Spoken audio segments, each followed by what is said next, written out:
everyone. Welcome to the Stock Market Morning Prep video for Thursday, March 19th. Well, we had a big response from the FOMC meeting, as you can see here on a 5-minute chart. I personally don't trade. A lot of guys don't trade Fed. You can see what happens during the day. Nothing happens, and we either get a big spike up or a big spike down. By the time volatility sets in, it's already 4 o'clock. So we don't really trade Fed day.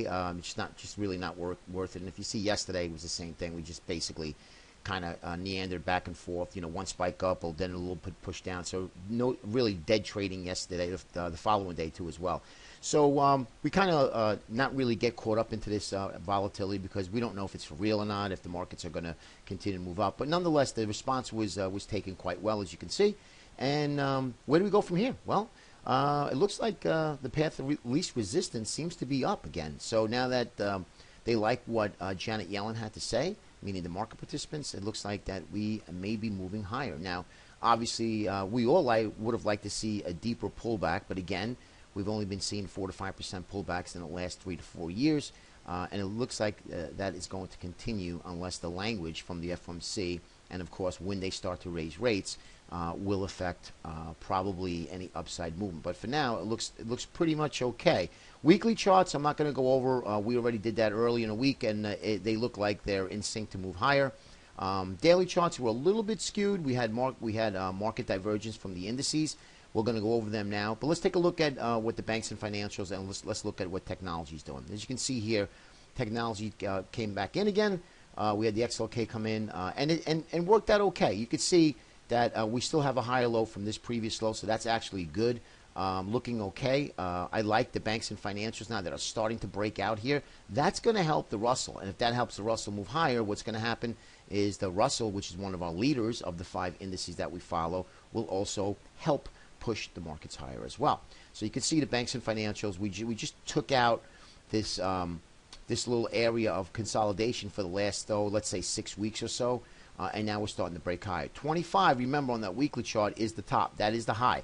If we could take that 25 out on the weekly chart and banks and financials start to move up, remember, higher interest rates for banks are actually pretty good. So that's going to help move and spark a rally as well. Now, spiders. Let's take a look at what we had. So I had the top-down approach, see where we would pull back to, and we got close to that 61.8% retracement.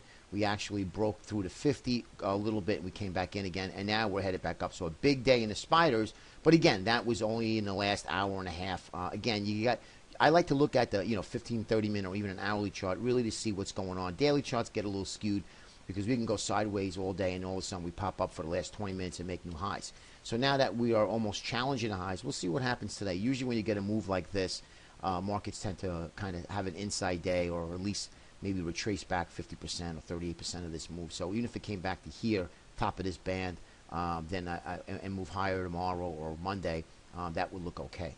Now you look at the Qs, again, technology, and when the XLK, now this is the Qs, looking okay. We took out now, we broke back above this little consolidation of support, which was resistance. Now we'll close back above it. So we can see that close again today.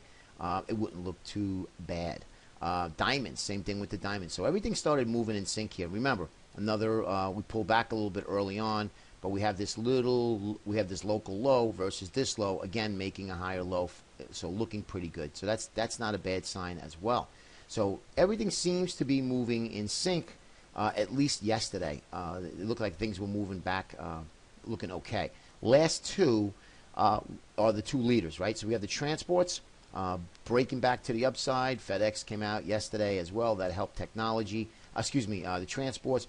Remember, transports right now are going into seasonal strength. So if that's the case and starts to push back higher, the transports will absolutely take the markets higher. They are the leader here. And you have the secondary leader, which would be the IWM. And as you can see here, it is a very, very difficult trader, I will say. But when you do catch it, you catch it really nice. You can see here how we dipped back to the 50. We jumped back up. And then a couple of days ago when we actually sold off and came back, and yesterday, the IWM didn't move as much as I would have liked to see, but it did. And if that's the case and we start making new highs, the Russell, again, being 25% weighted in banks and financials, should help out as well. Guys, one thing I want you to keep an eye on is I want you to keep an eye on crude oil, okay? I think crude is going to come into a seasonal low. I'm not sure if 45 is it. I really don't know. But what I'm looking for is a nice big flush into the low 40s. Even 38, 39 is not out of reach. If we can get into that, it would be okay to start nibbling into a couple of my favorites. I like some of the Canadian plays like SU, Sucor Energy. I like the ConocoPhillips I mentioned before, EOG. SLB is fine, and Halliburton, HAL, look pretty good. So in a process, and if you want to just trade the ETF, the tracking, you can do USO as well. But that's also something that I am going to be looking for. And what's interesting is that the oil stocks are doing better than the crude oil, the commodity itself. But remember, if crude oil really takes it on the chin, those stocks will follow eventually. So just keep that in mind. And if you are going to start to nibble in small so you can average in as the market, as oil is either coming in or at least basis, okay?